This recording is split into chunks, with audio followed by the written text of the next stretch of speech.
Welcome to the Real News Network. I'm Jessel Noor in Baltimore. On Monday, President Obama did 6 separate televised interviews as he made his case for intervention in Syria.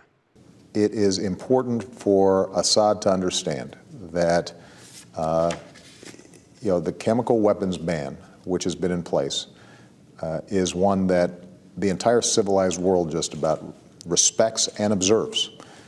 It's something that protects our troops, even when we're in the toughest war theaters, from being threatened by these chemical weapons. It's something that protects women and children and civilians, because these weapons, by definition, are indiscriminate. However, some have questioned what the true motives of the United States are in intervening in Syria. Now joining us to discuss this is Nafeez Ahmed. He's a best-selling author and investigative journalist, executive director of the Institute for Policy Research and Development. His recent piece for The Guardian is Syria Intervention Plan, Fueled by Oil Interests, Not Chemical Weapons Concern. Thank you so much for joining us, Nafeez. Thank you. So Nafeez, explain why you argue that it's not humanitarian intervention, it's not Assad's alleged use of chemical weapons in Syria that's driving this push for intervention.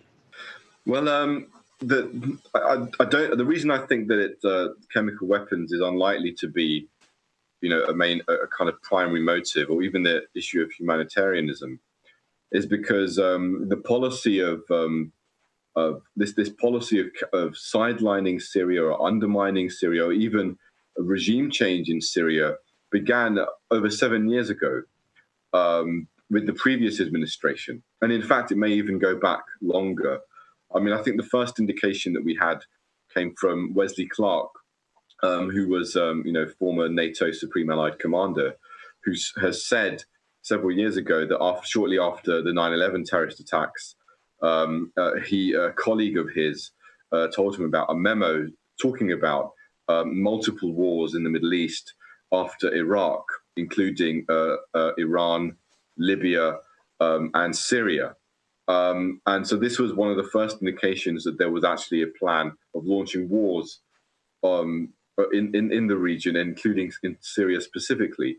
Subsequently, we had evidence that some kind of operations, but covert operations, were underway to actually move towards some kind of agitation in Syria. We had the State Department had a so-called policy group known as the Iraq-Syria Operations Group that was running various kinds of operations to do with financial issues, sanctions, as well as more kind of worrying black budget type operations. That was followed up with we had further reporting by people like Seymour Hersh in the New Yorker and others, as well as presidential findings that revealed that actually there were concrete covert operations being carried out by the CIA, by the Pentagon as well, and that these operations were designed to destabilize various powers linked to Iran, including Syria. And regime change was discussed as a component of these policies.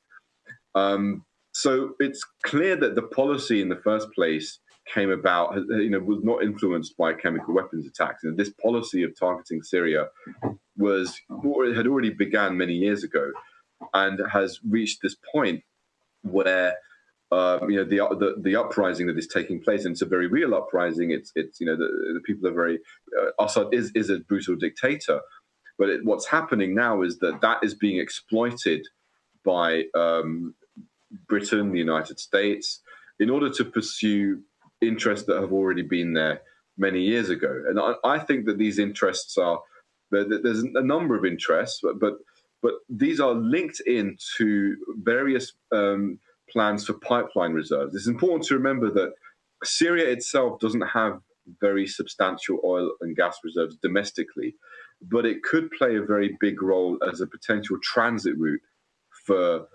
shipping oil and gas, specifically gas, to various markets. And there is competition to control the role of Syria in this. And this competition primarily is being playing out between Qatar, which is currently heavily involved in the conflict in Syria, financing rebels, financing various virulent elements of the rebel forces linked to Al-Qaeda, Islamist extremist rebels. Qatar is heavily involved. And what's very interesting is that in 2009, Qatar had a proposal on the table to basically have a pipeline that would run from Saudi Arabia. It would run from Qatar's own gas fields, in the north. It would run through Saudi Arabia. It would run through Syria. It would go to Turkey, and it would end up potentially supplying European markets gas. Now, Assad declined this pipeline project because he felt that it would endanger his relationship with Russia because the pipeline was designed to bypass Russia. He instead signed a deal a year later for an alternative pipeline with Iran.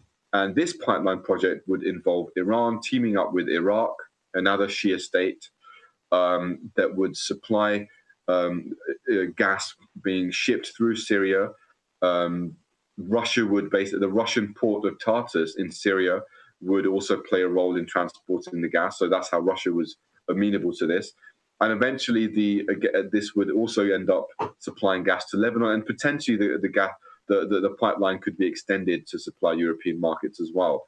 So essentially, we had this competition between these two pipelines, one of them backed by Iran, one of them backed by Qatar, and I think this was a very, very central issue in determining why it is that the United States, the UK, would feel that Assad was a liability.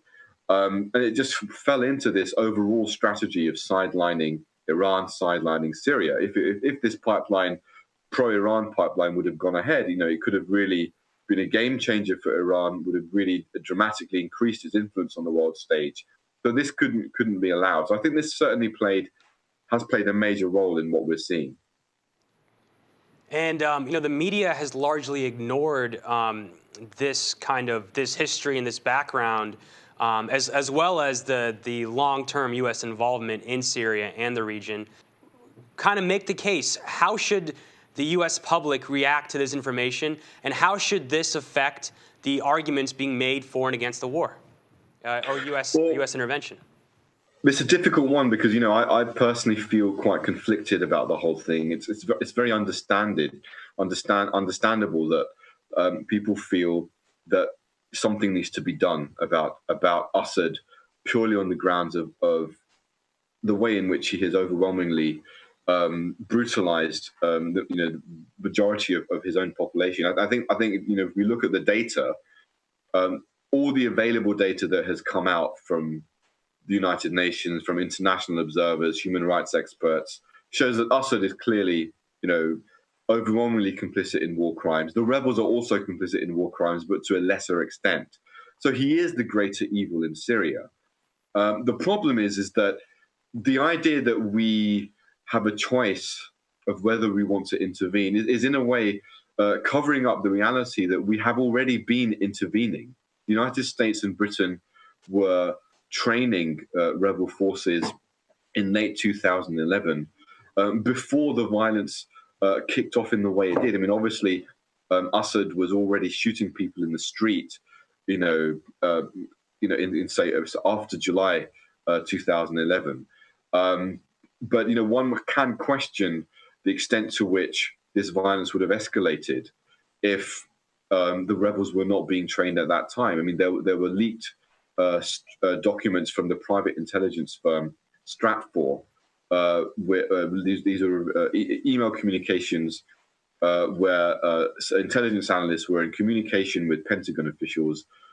We had notes of various meetings, and these emails revealed not only this training, but also that the rebel movement, the Free Syrian Army, was not really much of a fighting force at that time. So we've already played a role in really creating that. And if Assad was aware of that, and he probably was, he would have seen that as a provocation, and that would have obviously radicalized his actions. I mean, he has indiscriminately targeted civilian populations, and there's no excuse for that. But it would be naive to assume that we did not play a role in kind of pushing this conflict further. And we continue to do that. It's unfortunately, here we can see that the goal of the United States, the United Kingdom, isn't really alleviating the suffering of the Syrian people. Unfortunately, the goal is very much about these geopolitical interests, about making sure that we can secure the right kind of regime in the aftermath. And this is why, there has been this back and forth to and fro. I mean, there's a very interesting statement in some of those emails from Stratfor, which I mentioned, where we have a description of the Pentagon officials saying that basically the United States has a very high tolerance for killing in Syria, and that they'll only consider an intervention in the event of a very public massacre which enters the media. And it certainly seems that the chemical weapon attack played this role and has triggered the interest in exploiting public sentiment for an intervention. So, I'm not going to basically say I'm pro-interventionist or anti-interventionist, but I think it's very important that people are aware of what are the real goals of intervention. It's very difficult to see a genuine humanitarian element here. And if that's the case, then an intervention is very likely to maybe even, it could well make things worse. Nafeez Ahmed, thank you so much for joining us. Thank you. Thank you for joining us on the Real News Network.